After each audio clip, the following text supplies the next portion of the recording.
बसला गेला पाहिजे. दादा ते माधुरी हत्ती आणा परत वंताऱ्यामधून. लय भावना दुखवले.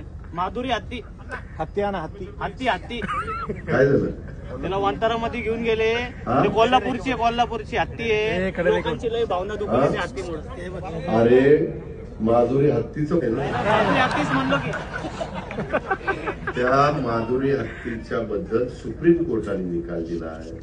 आपण संविधान कायद्याने देश चालवतो. तुला आठवत असेल माग आपल्या आता ही हत्ती त्याच्यामध्ये कायदा सुरू केलाय. शेवटी तुम्हाला मला जसा जगण्याचा अधिकार आहे तसा पक्ष्यांनाही जगण्याचा अधिकार आहे आणि प्राण्यांनाही जगण्याचा अधिकार आहे. त्या प्रकारे त्या हत्तीणीचं झालं आणि म्हणून ती गेली. बाबा लय शेजला हत्तीणीचं लागलंय बाबा.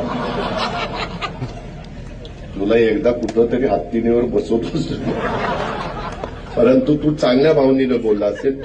तू प्राणीप्रेमी असशील म्हणून ती भूमिका मांडली. त्याबद्दल तुझं दुमत नाही, तुझं अभिनंदन. पण मी पण त्याच्या खोलात गेलेलो होतो. त्याकरता जसं बैलगाडा शर्यत जशी आपण सुरू केली तसा काही मार्ग काढता येतोय का अॅडव्होकेट जनरलला वगैरेंना बोलून आम्ही त्याच्यात प्रयत्न करू. पण